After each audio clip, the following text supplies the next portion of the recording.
మహా పరిశుద్ధుడా, నిన్న నేడు నిరంతరము మారని మా దేవా, మా రక్షకుడా, నీ పవిత్రమైన నామమును బట్టి వందనాలు, స్తుతి స్తోత్రాలు. మీ కృపను బట్టి ప్రభువా మమ్మల్ని ఈ యొక్క 9వ నెల, ఈ సెప్టెంబర్ నెలలో మమ్మల్ని మీ సన్నిధిలో నిన్ను ఆరాధించటానికి, మీ సన్నిధిలో ప్రభువా మీరు మమ్మల్ని నడిపిస్తున్న విధానాన్ని మేము ఒకసారి జ్ఞాపకం చేసుకుని నిన్ను స్తుతించి నీకు కృతజ్ఞతలు చెల్లించడానికి ప్రభువా మీరు మాకు ఇచ్చిన ఈ మంచి దినము కొరకు వందనాలు, స్తోత్రాలు. అవును ప్రభువా, మీరు మా జీవితంలో చేస్తున్న ప్రతి మేలుని మేము మరవక ఒక మంచి కృతజ్ఞత కలిగిన వారుగా నీ సన్నిధిలో నిన్ను స్తుతించడానికి ప్రభువా మీరు మాకు ఇచ్చిన ఈ మంచి దినమును బట్టి నీకు వందనాలు, స్తోత్రాలు. మరి మేము ప్రభువా మధ్యవర్తిగా మాకు మాత్రం కాదు, మా దేశం కొరకు, మా పట్టణాల కొరకు, మేము జీవిస్తున్న మరి ఆ ప్రాంతాల కొరకు కూడా మేము ప్రార్థిస్తున్నాం. భయంకరమైన కరోనా వైరస్ దినాల్లో ప్రభువా, మరి ఈ దినాల్లో చెప్పబడుతున్న ఈ సమయంలో మేము కూడా తండ్రి జాగ్రత్త కలిగి, భయభక్తి కలిగి ప్రభువా ప్రభుత్వం చెప్పే ప్రతి మాటను అనుసరించి నడిచేవారుగా మీరు ప్రభు మాకు ఇచ్చిన ఆ గొప్ప నమ్మకాన్ని బట్టి, విశ్వాసాన్ని బట్టి నీకు వందనాలు, స్తుతి స్తోత్రాలు. ప్రభా ఈ దినం ఈ వాక్య పరిచర్యాన్ని మీరు మాకు దీవించుము, ఆశీర్వదిస్తున్నాం. మరి విశేషంగా యూట్యూబ్ ద్వారా ఎంతమంది అయితే ప్రభు వాక్యాన్ని వింటున్నారో వారు శ్రద్ధగా విని దానికి సమర్పించిన వారుగా, వాక్యమందు ఒక గొప్ప నమ్మకం కలిగిన వారుగా, అలాంటి వారిపైన మీ గొప్ప అభిషేకాన్ని మీరు కుమరించి మేలుని, విడుదలని, స్వస్థతను, ఆరోగ్యాన్ని ఇచ్చే మా దేవుడు గనుక ప్రభా అలాంటి ఆసక్తి కలిగిన వారిని ప్రభా మీరు నడిపించుము, సహాయం చేయము. మేలు పొందటానికి అరుగులుగా ప్రతి వారిని మీరు మార్చుమని అడుగుతున్నాను తండ్రి, నీకు స్తోత్రాలు. ఈ దినమున ఎవరికైతే ప్రభా ప్రార్థన అవసరమో వారందరి కొరకు కూడా ప్రార్థన చేస్తున్నాం. ఎంతమంది అయితే ప్రభు ప్రార్థన చేయమని అడిగారో వారిని కూడా మీ సన్నిధిలో జ్ఞాపకం చేసుకుని ప్రార్థిస్తున్నాం తండ్రి, నీకు స్తోత్రాలు. అవును ప్రభువా, నీ నామానికి మహిమగా ప్రతి విశ్వాస కుటుంబాలని మీరు బలపరచమని, ధైర్యపరచమని, మేలు పొందేవారుగా మీరు అభిషేకించమని సమస్త ఘనత మహిమ చెల్లిస్తూ యేసయ్య నామములో అడుగుతున్నాం తండ్రి, ఆమేన్.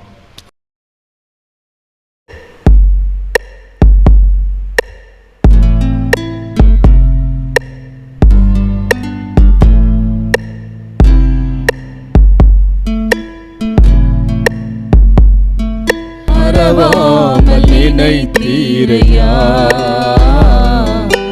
மனதார நன்றி சொல்வே, என்னை மறவாமலினை தீரையா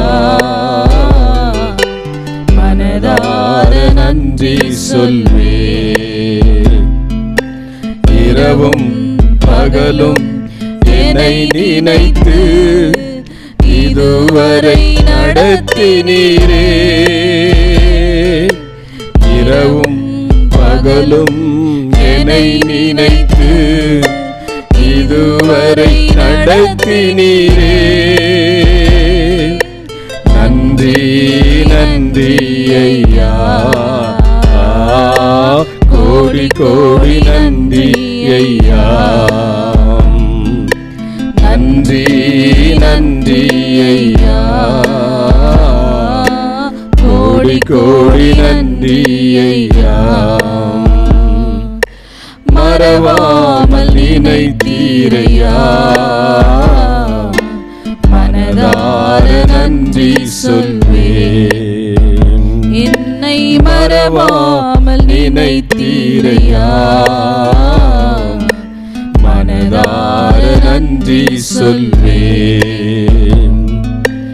எபினேசர் நீர்தானையா, இதுவரை உதவி நீரே. எபினேசர் நீர்தானையா, இதுவரை உதவி நீரே. எல்ரோய் எல்ரோய் என்னையும் கண்டீரே, எப்படி நான் நன்றி சொல்வேன். எல்ரோய் எல்ரோய் என்னையும் கண்டீரே, எப்படி நான் நன்றி சொல்வேன். நன்றி நன்றி ஐயா, கோடி கோடி நன்றி ஐயா. நன்றி நன்றி ஐயா, கோடி கோடி நன்றி ஐயா. மறவாமல் நினைத்தீரையா, மனதார நன்றி சொல்வேன். என்னை மறவாமல் நினைத்தீரையா, மனதார நன்றி சொல்வேன். பலவீன நேரங்களில் பலன் தந்தீரையா, பலவீன நேரங்களில் பலன் தந்தீரையா. சுகமானேன் சுகமானேன் தழும்புகள் சுகமானேன், என் குடும்ப மருத்துவரே. சுகமானேன் சுகமானேன் தழும்புகள் சுகமானேன், என் குடும்ப மருத்துவரே. நன்றி நன்றி ஐயா, கோடி கோடி நன்றி ஐயா. நன்றி நன்றி ஐயா, கோடி கோடி நன்றி ஐயா. மறவாமல் நினைத்தீரையா, மனதார நன்றி சொல்வேன். என்னை மறவாமல் நினைத்தீரையா, மனதார நன்றி சொல்வேன். தடைகளை உடைத்தீரையா, தள்ளாட விடவில்லையே. தடைகளை உடைத்தீரையா, தள்ளாட விடவில்லையே. சோர்ந்து போன நேரமெல்லாம் தூக்கி என்னை சுமந்து வாக்குதத்தம் தேற்றினீரே. சோர்ந்து போன நேரமெல்லாம் தூக்கி என்னை சுமந்து வாக்கு தந்து தேற்றினீரே. நன்றி நன்றி ஐயா, கோடி கோடி நன்றி ஐயா. நன்றி நன்றி ஐயா, கோடி கோடி நன்றி ஐயா. மறவாமல் நினைத்தீரையா, மனதார நன்றி சொல்வேன். என்னை மறவாமல் நினைத்தீரையா, மனதார நன்றி சொல்வேன். இரவும் பகலும் என்னை நினைத்து இதுவரை நடத்தினீரே. இரவும் பகலும் என்னை நினைத்து இதுவரை நடத்தினீரே. நன்றி நன்றி ஐயா, கோடி கோடி நன்றி ஐயா. நன்றி நன்றி ஐயா, கோடி கோடி நன்றி ஐயா. மறவாமல் நினைத்தீரையா, மன மனதார நன்றி சொல்வேன். என்னை மறவாமல் நினைத்தீரையா, மனதார நன்றி சொல்வேன்.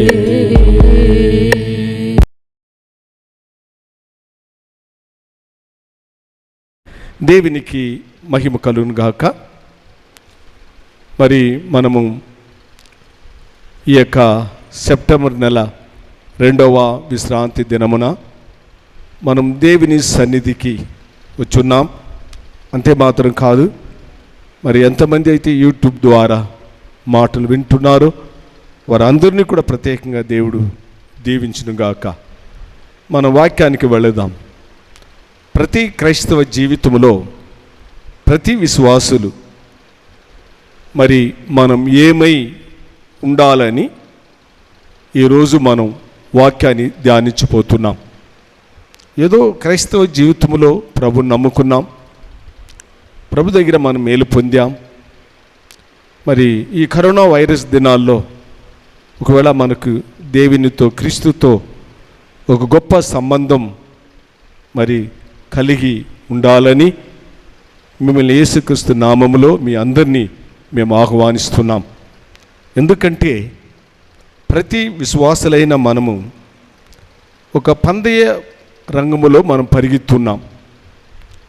అలాంటి పందెయ రంగములు పరిగెత్తున్నప్పుడు ప్రతివారు బహుమానం పొందటానికి ప్రభు ఈ లోకములో మనల్ని ప్రత్యేకించి ఏర్పాటు చేశాడని అపోస్తలుడైన పౌలు 1 కొరింథీ 9వ అధ్యాయము 24వ వాక్యంలో మనం గమనిస్తున్నాం. దేవుని వాక్యాన్ని ఒకసారి మనం గమనించినట్లయితే ప్రతి విశ్వాసులు మనం స్వార్థం కలిగిన వారు కాక ప్రతి వారు భూమిపైన మనకు ఒక పరిగెత్తటం ఒక అవసరం.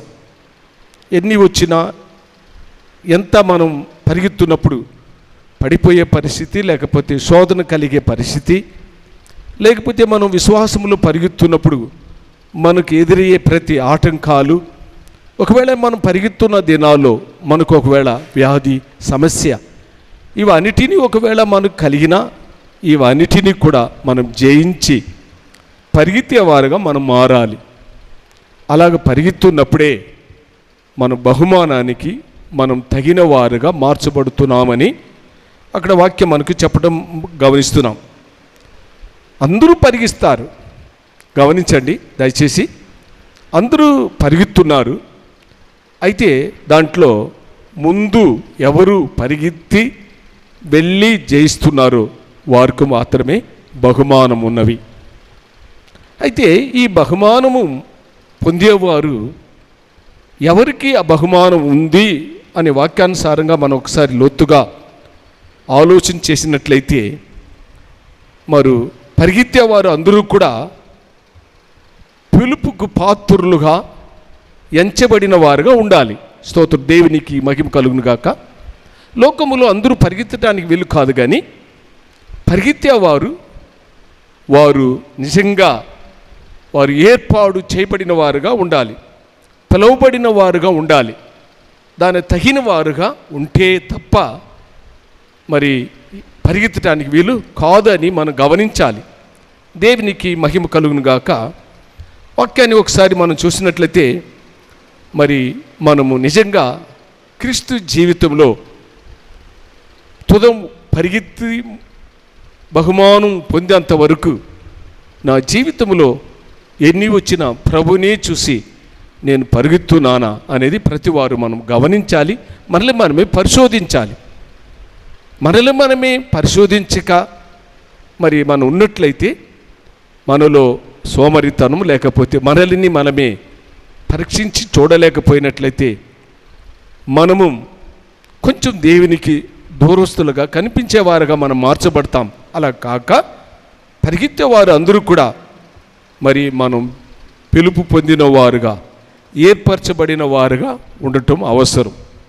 అందుకే ఫిలిప్పీ పత్రిక 3వ అధ్యాయం 14లో వాక్యములో మనం చూసినట్లయితే వెనక ఉండి దాన్ని మరిచి మనం గమనించాలి.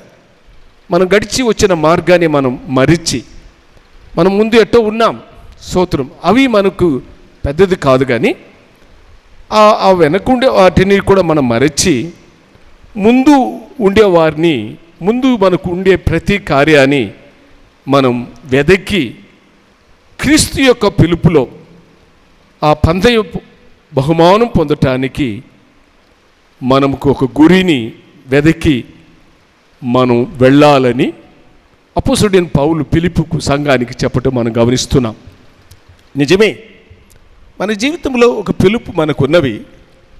అయితే ఆ పిలుపుకు తగినట్లుగా నేను బహుమానం పొందటానికి ఏది వచ్చినా సరే నేను క్రీస్తు వైపే నేను పరిగెత్తున్నానని, అందుకే నన్ను యేసయ్య నన్ను పిలిచాడు, నన్ను ఏర్పాటు చేసుకున్నాడని మనం ప్రతివారు గ్రహించేవారుగా మారాలి. అలాంటి మనం ఒక గ్రహింపు మనలో ఉన్నట్లయితే తగిన ఫలితం క్రీస్తు ద్వారా మనం పొందగలము అనేది వాస్తవం. అలాగే పొందలేని ఒక వ్యక్తిని మనం ఒకసారి గమనించినట్లయితే తప్పిపోయిన కుమారుడు తన కుటుంబంలో తల్లిదండ్రుల్లో పుట్టి పెరిగి ఒక మంచి స్థాయిలో, ఒక మంచి లోక సంబంధమైన ప్రతి విషయంలో కొరత లేని ఒక సమృద్ధి అయిన జీవితం చేస్తున్న ఒక కుటుంబాన్ని ఒకసారి మనం జ్ఞాపకం చేసుకోవాలి. లూకాసు వార్త 15వ అధ్యాయంలో 13వ వాక్యంలో ఒకసారి మనం గమనించినట్లయితే అక్కడ అపజయం పొందిన ఒక తన చిన్న కుమారుని ఒకసారి మనం గమనిస్తున్నాం. అతను ఒకవేళ ఒకే కుటుంబంలో తల్లిదండ్రులుగా పుట్టి ఎదిగి సమృద్ధి అయిన ఒక కుటుంబమని ఆయనే చెప్పటం మనం గమనిస్తున్నాం. తప్పిపోయినప్పుడు మా ఇంట్లో సమృద్ధి అయిన ఆహారం ఉన్నది అని చెప్పిన వ్యక్తి ఎప్పుడు ఓడిపోయినప్పుడు, అపజయం అయినప్పుడు, మరి పందికి ఏబడుతున్న పొట్టులు తినేప్పుడు, మరి లోకములో మరి స్తోత్రం అపజయం తన జీవితంలో వస్తున్నప్పుడు నేను ఓడిపోయినాను అని తన హృదయంలో గ్రహించటం మనం గమనిస్తున్నాం. దేవునికి మహిమ కలుగుగాక. ఎందుకంటే మనం ఈ భూమిపైన ఉన్నప్పుడు మనం ఏమై మారాలి అనే వాక్యానుసారంగా ఒకసారి మనం చూసినట్లయితే ఆత్మీయమైన అనుభవంలో లోతైన ఒక పరిశుద్ధ ఆత్మ యొక్క నడుపుదల్లో జీవించే ప్రతి విశ్వాస జీవితాన్ని ఒకసారి మనం గమనించినట్లయితే మనం ఏమై ఉండాలంటే మనకు కీడు కలిగించే దానిపైన మనం దాన్ని ఎదిరించటం మన అనవసరం. మనం ఏమంటే మనం ఏదైతే యథార్థతో ఏదైతే నిజమో దాని గురించే మనం మాట్లాడాలి. ఎందుకంటే దేవుని సత్యాన్ని ఒకసారి మనం చూసినట్లయితే మరి చాలామంది ఏం చేస్తున్నారంటే తుణీకరించి లేకపోతే దేవునిలో ఆత్మీయమైన అనుభవంలో మరిచిపోయి లోక సంబంధమైన ప్రతి కార్యములో ప్రతి మనిషి ఏం చేస్తున్నాడంటే భూమి పైన మనం సత్యం చేస్తాం, ఏదో మన వల్ల మనం ఏదో సాధిస్తున్నామని చాలామంది ఏమనుకుంటున్నారంటే వారిని మెప్పు చేసుకోవటానికి, వారిని చూపించుకోవటానికి లోకములో మరి ఏమీ చూస్తున్నామంటే మనల్ని నడిపించగలిగిన ఒక దేవుని శక్తి, మనకు ఆలోచన ఇస్తున్న ఒక దేవుని ఆత్మ, మన పైన ఉండే ఒక పవిత్రమైన జీవితం కలిగిన ఒక దేవుని యొక్క నడుపుదల, పరిశుద్ధాత్మిక నడుపుదల మన పైన ఉందని మరిచి లోకానికి మనం బానిసై లోక సంబంధంగా పడిపోయి మరి దేవుని ఆలోచనలను అంగీకరించలేని అనేకులు ఈ రోజులో పడిపోవటం మనం గమనిస్తున్నాం. ప్రియ దేవుని సంగమా, ఒకసారి మనమే ఆలోచిద్దాం. తప్పిపోయిన ఒక కుమారుని జీవితంలో ఒక మంచి స్థాయిలో ఉన్నప్పుడే మరి ఆయన ఒక పరిపూర్ణంగా స్తోత్రం ఒక పరిపూర్ణంగా ఉండటానికి ఆయన అరుగుడుగా ఉన్నప్పుడు దాన్ని పోగొట్టుకున్నాడని ఒక వాక్యం మనం గమనిస్తున్నాం. పోగొట్టుకునటం మళ్ళీ తిరిగి ప్రభు దగ్గర రావటం అది వేరే. కాబట్టి మనం ముందు ఉండే దానిని మనం వెదకి వెళ్ళాలి. వెనకుండే జీవితాన్ని మనం ఆలోచన చేయకూడదు, నేను ఇలాంటి వాడినని కాదు. నేను ఏ విధంగా నేను పరిగెత్తున్నాను, నాకు ఉండే బహుమానాన్ని నేను పొందటానికి నేను ఏ పాటి వారని ప్రతి వారు మనం గమనించాలి, మనల్ని మనమే పరిశోధించాలి. దేవునికి మహిమ కలుగును గాక. ఇక్కడ ప్రతి విశ్వాస జీవితంలో విశ్వాసులు చేయవలసిన కొన్ని కార్యాన్ని మనం గమనించినట్లయితే, మనం వాక్యానుసారంగా మనం ఒకసారి దేవుని వాక్యాన్ని ఒకసారి ఆలోచన చేసినట్లయితే, మొదటి దశలోనికి 2వ అధ్యాయం 11వ వాక్యం ఒకసారి మనం చదివినట్లయితే అక్కడ ఏం చెప్తుందంటే, మనం ఈ లోకములో పాత్రులుగా, పిలువబడిన వారుగా, ఏర్పరచబడిన వారుగా యేసయ్య ఎందుకు మనల్ని ఆ విధంగా చేశాడని మనం గమనించినట్లయితే, తన యొక్క రాజ్యానికి, తన యొక్క మహిమ కొరకు మనల్ని దేవుడు మరి ఆయనకు పాత్రులుగా ఉండే విధంగా మనల్ని ఆయన ఏం చేస్తున్నాడంటే మనల్ని ఏర్పాటు చేసుకున్నాడని గమనిస్తున్నాం. దేవునికి మహిమ కలుగును గాక. యేసయ్య ఏర్పాటు చేసుకోవటం ప్రతి విశ్వాసం ఎందుకంటే ఏదో లోక సంబంధమైన ఆశీర్వాదాలు మాత్రమే కావాలని ప్రభు మనల్ని ఏర్పాటు చేసుకోవాలా, మనల్ని ప్రత్యేకించి చేయాల. మనం రాజ్యం కొరకు, దేవుని రాజ్యం కొరకు, ఆయన మహిమ కలిగిన కార్యాలు మన జీవితంలో చేయటానికి కొరకే యేసయ్య భూమిపైన ప్రతి విశ్వాసుల్ని ఆయన మనల్ని ఏర్పాటు చేసుకున్నాడు, మనల్ని ప్రత్యేకించాడు అనేది మనం గమనించాలి. మనం ఆ విధంగా మనం గమనించి చూసినట్లయితే అలాంటి పిలుపుకు మనం పాత్రులుగా నడుచుకొని జీవిస్తున్నామా అనేది మనం గమనించాలి. ఎందుకంటే అలాంటి పాత్రులుగా ఉండటానికి కొన్ని అర్హత ఉండాలి, కొన్ని పిలుపు ఉండాలి, కొన్ని కొన్ని జీవితంలో మనకు ఒక ప్రత్యేకమైన ఒక దేవునితో కలిసి జీవించే అనుభవం మనకి కావాలి. వాక్యాన్ని ఒకసారి లోతుగా ఆలోచన చేసినట్లయితే లూకా సువార్త 7వ అధ్యాయము 4వ వాక్యంలో ఒక కార్యాన్ని మనం గమనిస్తున్నాం. అక్కడ ఒక శతాధిపతి యొక్క జీవితాన్ని మనం గమనిస్తున్నాం. యేసు ప్రభు జీవించే దినాల్లో, ఆయన అద్భుతాలు చేసే దినాల్లో ఆ శతాధిపతి తన ఇంట్లో ఉండి తన పనివాడు, ప్రేమించే పనివాడు ఒక మరణ వ్యాధితో బాధపడుతున్నప్పుడు సేవకులకు వెళ్ళి చెప్తున్నాడు. మీరు గమనించినట్లయితే ఆ వాక్యాన్ని 7వ అధ్యాయం 4వ వాక్యంలో నుండి మనం గమనించినట్లయితే ఆయన వెళ్ళి తన సేవకులకు చెప్తున్నాడు, ఇట నా పనివాడు మరణ వ్యాధితో ఉన్నాడు, మీ ప్రభుకు చెప్పి స్వస్థపరచడానికి నేను విశ్వాసిస్తున్నానని వారికి చెప్పినప్పుడు శిష్యులు ఆలోచన చేశారు, ప్రభు దగ్గర ఒక మేలు పొందటానికి, ప్రభు దగ్గర నుండి ప్రతి మనిషికి అద్భుత కార్యాలు జరిగించటానికి, ప్రభు దగ్గర ప్రార్థనకు మనకు ఒక జవాబు రావటానికి మరి అక్కడ మనం గమనించినట్లయితే ఆ యొక్క సేవకులు ఆలోచన చేశారు, ప్రభు దగ్గరికి వెళ్ళారు.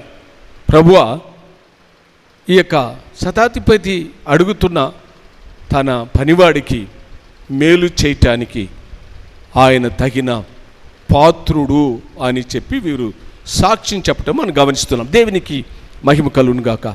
అది ఏం సాక్షి అని మనం గమనిస్తే యోధులకు ఒక దేవాలయాన్ని కట్టించాడు, ప్రేమించాడు. అక్కడ ప్రతి మనిషిలో ఒక కార్యాన్ని గమనిస్తే ఆ శతాధిపతికి ఉండే కొన్ని అనుభవాన్ని మనం గమనించి చూసినట్లయితే అతనిలో ఒక దీనత్వాన్ని మనం గమనిస్తున్నాం. ఆయన ఏమంటున్నాడు, వీరు ఏమో సేవకులు ఏమో ప్రభు దగ్గరికి వెళ్ళి అతను పాత్రులు అంటున్నారు, అయితే ఆయన మాత్రం అంటున్నాడు, యేసు ప్రభు నా ఇంటికి రావటానికి నేను పాత్రుని కాదు అంటున్నాడు. ఎందుకంటే అతనిలో ఒక తగ్గింపు, ఒక దీన మనస్సుని మనం గమనిస్తున్నాం. ఆ మనసే దేవునికి ఒక తగిన పాత్రుడుగా ఎంచబట్టు మనం గమనిస్తున్నాం. రెండోది చూసినట్లయితే ఆయనకు ఒక జాలి కలిగిన మనస్సు, దయ చూపించే మనస్సు. అక్కడ మీరు ఒకసారి ఆలోచన చేసినట్లయితే తన పనివాడు, తన ఇంట్లో ఉండే పనివాడిని గురించి ఒక అక్కర అతనికి కలిగించటం మనం గమనిస్తున్నాం. అతను ఉండే ఒక మనస్సుని ఒకసారి ఆలోచన చేసినట్లయితే ఆయనకు ఒక పరస్పరమైన ప్రేమ, జాలి అతనిలో ఉండటం మనం గమనిస్తున్నాం. తన పనివాడు అని చెప్పి తనకు కలిగిన అంతస్తుని, తనకు కలిగిన తన ఉద్యోగాన్ని, నేను సమృద్ధిగా ఉంటున్నాను, నాకు పనివారు ఉంటున్నారు, అయినా కూడా ఆయన అంటున్నాడు, ఎంతమంది ఉన్నా సరే నేను క్రీస్తు ముందు, ఆ రక్షకునికి ముందు, ఈ లోకానికి వెదికి వచ్చిన దేవునికి ముందు నేను పాత్రుని కాదు అని ఒక ఆ యొక్క పనివాడి మీద కలిగిన జాలి మనసుని తన్ను దేవునికి సమర్పించే ఒక పవిత్రమైన హృదయాన్ని మనం గమనిస్తున్నాం. ప్రియ దేవుని బిడ్డలారా, మనకు అన్నీ ఉండి కూడా ఇతరుల గురించి ఒక బాధ్యత మనకు లేకపోయినట్లయితే, నశించిపోయే లోకాన్ని గురించి మనకు బాధ్యత లేకపోయినట్లయితే, లోకంలో ఉండి జరిగే ప్రతి కార్యాన్ని, అనీతిని, అవినీతిని, మరి మోసాన్ని మనము గమనించినట్లయితే దీని కొరకు మనం భారపడుతున్నామా, లేకపోతే మనం అలాంటి కార్యం చేసేవారుగా ఉన్నామా అనేది ప్రతి వారు గమనించాలి. దేవునికి మహిమ కలుగును గాక. మరి చూసినట్లయితే వారు జీవితంలో చూసినట్లయితే ఆయన ధారాళంగా ఇచ్చేవాడని కూడా అక్కడ గమనిస్తున్నాం. మనకు ఒక యూదులకు ఒక దేవాలయాన్ని కట్టించినాడు అని చూస్తున్నాం. ఆయన ఇచ్చేది కుడి చేయి ఇచ్చేది ఎడమ చేయికి తెలియక చేస్తున్నాడు. ఆ చేసిన కార్యాన్ని వీళ్ళు మరి సేవకులు యేసు ప్రభుకు చెప్పటం మనం గమనిస్తున్నాం. దేవునికి మహిమ కలుగును గాక. నాలుగోది ఒకసారి మనం గమనించినట్లయితే అతనిలో ఒక సహోదర ప్రేమ మనం గమనిస్తున్నాం. తన పనివాడుగా చూడకుండా అతని మీద ఉండే ఆ వ్యాధి తొలగించటానికి తన్ను తాను ఒక త్యాగపూర్వకమైన కార్యాన్ని అక్కడ చేయటం మనం గమనిస్తున్నాం. దేవునికి మహిమ కలుగును గాక. ఇక్కడ చూసినట్లయితే మరి నాలుగోది మనం గమనించినట్లయితే అతని విశ్వాసములో విజయం పొందినవాడు.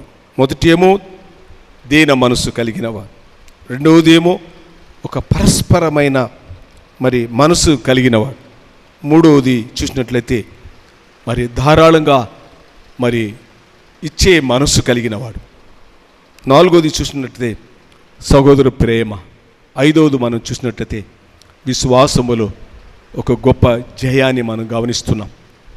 ఆయన ఏ విధంగా ఆ విశ్వాసంలో జయం పొందాడని గమనిస్తే యేసు ప్రభు దగ్గరికి వెళ్ళి, ప్రభువా, యేసు ప్రభు సేవకులు చెప్పిన మాటని విని ఆయన ఇంటికి రావటానికి ఆయన సిద్ధపడుతున్నప్పుడు ఈయన అంటున్నాడు, శతాధిపతి అంటున్నాడు, ప్రభువా, నీవు నా ఇంటికి రావటానికి నేను పాత్రుని కాదు. అవును, గమనించండి, ఆ మాటను ఒకసారి ఆలోచిద్దాం.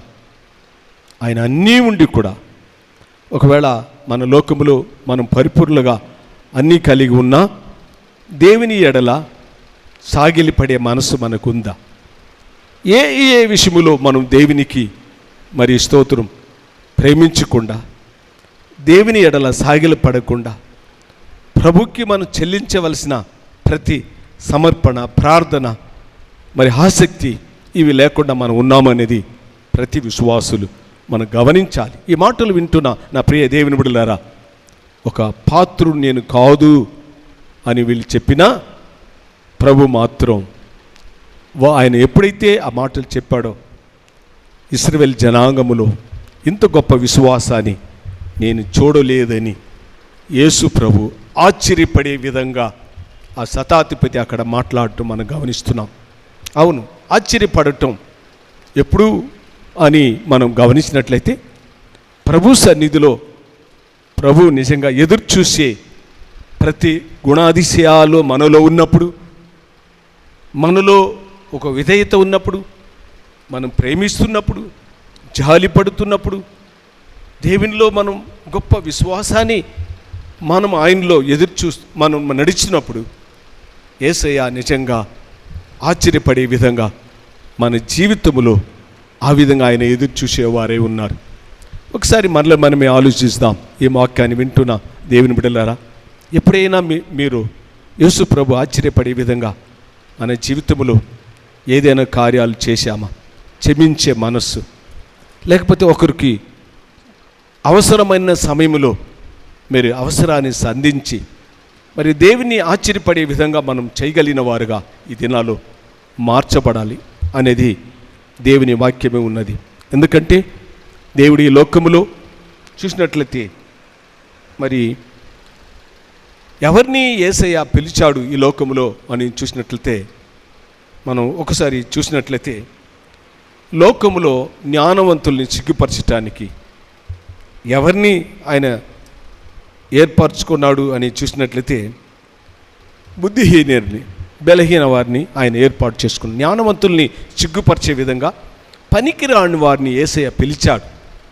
ఒకసారి ఈ మాటలు వింటున్న ప్రియ దేవుని బిడ్డలారా, మన జీవితంలో ప్రభుని నిజంగా మనం నమ్మి ఆయనలో ఇంతకాలం జీవిస్తున్న మన జీవితంలో నిజంగా నేను పనికిరాని వాడిని, దేవుడు నన్ను మేలు చేశాడు, నిలబడుతున్నా నేను చెప్పగలను నా దేవుడు నన్ను ఆ విధంగా నేను పనికి రాకుండా ఉండే నన్ను యేసయ్య ఒక గొప్ప తన కొరకు తన పనిని చేయటానికి, లేకపోతే తన తన తన నాలో పెట్టిన ఆ గొప్ప బీజాన్ని నేను నిలబెట్టుకోవటానికి చేయటానికి యేసయ్య పనికి రాకుండా ఉండి నన్ను, ఒక భయ హృదయం కలిగిన నన్ను, మరి తిక్కు అంటే నా మాటలు చిన్నప్పుడు నాకు మాటలు రాదు, సోతురు సరిగా నన్ను అనేవాళ్ళు మూగివాళ్ళలాగా మాట్లాడుతున్నారు అని అనేవాళ్ళు, నత్తి నోరు నాకు ఉండేది. అయితే ఇప్పుడు దేవుని సన్నిధులు నిలబడుతున్నప్పుడు చెప్పేవారు నీ మాటలు గంభీరంగా ఉందని చాలామంది చెప్పేవారు. నేను ఏదో నన్ను పొగడటానికి నేను చెప్పట్లేదు, కానీ నా దేవుడు నన్ను నిజంగా పిలిచినాడు అంటానికి నేను ఒక సాక్ష్యం. ప్రతివారు మీలో ఒకసారి ఆలోచన చేసినట్లయితే మనం పనికిరాని ఉండే మనల్ని యేసయ్య లోకములో జ్ఞానవంతులు సిగ్గుపరచడానికి మనల్ని ఏర్పాటు చేసుకున్నాడని చెప్పగలం. బలహీనంగా ఉండే మనల్ని బలమైన వారిని సిగ్గుపరచడానికి బలహీన ఉన్న మనల్ని ఏర్పాటు చేసుకున్నాడని నేను తప్పక చెప్పగలను. అయితే ఇంత గొప్ప ఏర్పాటు చేయబడిన మన జీవితంలో ఒకసారి మనమే ఆలోచన చేసినట్లయితే ఒక మంచి పోరాటాన్ని పోరాడదాం, శోధనలో జయిస్తాం.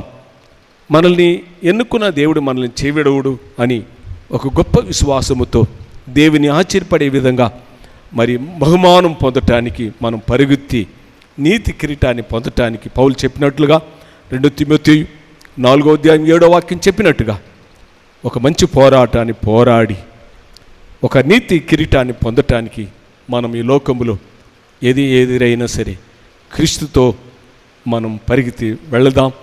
తప్పకుండా మన కొరకు పెట్టిన ఆ బహుమానం మనం తప్పక పొందగలము అనేది దేవుని వర్తమానమై ఉన్నవి కనుక ఈ సమయంలో ఈ మాటలు వింటున్న ప్రియ దేవుని బిడ్డలారా, ఒకసారి మనం ఆలోచించి దేవునికి సాగిలపడదాం. మరి ఆ యొక్క మనల్ని యేసయ్య ఆ బహుమానం పొందటానికి ఈ దినాల్లో పరిగెత్తటానికి విశ్వాసములో మనం కొనసాగించి మేలు పొందటానికి ప్రభు మనల్ని పిలిచినాడు అంటానికి సందేహం లేదు. కాబట్టి ఈ మాటలు విని దాంట్లో బల పొందుదాం. ప్రభు మేలైన కార్యాలు మరి పొందటం మాత్రం కాదు, దేవుని మహిమపరిచేవారుగా మనం మారదాం. ప్రభువే ఈ మాటలు మనకు దీవించునుగాక. ప్రార్థన చేసుకుందాం. కృప కలిగిన మా దేవా, నిన్న నేడు నిరంతరము మారని సర్వలోక రక్షకుడా,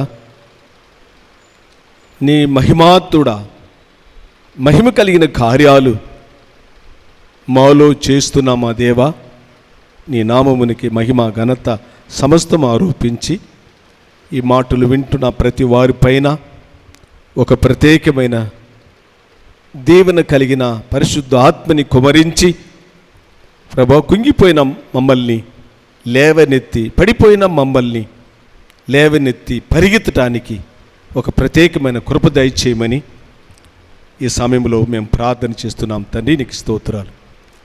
ఎవరెవరైతే ప్రభా ఏ విషయంలో పరిగెత్తి లేక ప్రభుని నమ్ముకున్న తర్వాత మరి ప్రభా వెనకుండే దాన్ని మరచి ముందు ఉండే ఆ పరిగెత్తు రంగములో పరిగెత్తటానికి ప్రతి వారికి ఒక నూతనమైన ఆత్మని కుమరించమని అడుగుతున్నాను తండ్రి. నీకు స్తోత్రాలు. సహాయం చేయము. అవును ప్రభా, ఎవరెవరైతే ప్రభా మీ సన్నిధిలో ఈ మాటలు విని సమర్పిస్తున్నారు వారందరినీ దీవించమని, ఆశీర్వదించమని సమస్త ఘనత మహిమ చెల్లిస్తూ యేసయ్య నామంలో అడుగుతున్నాం తండ్రి.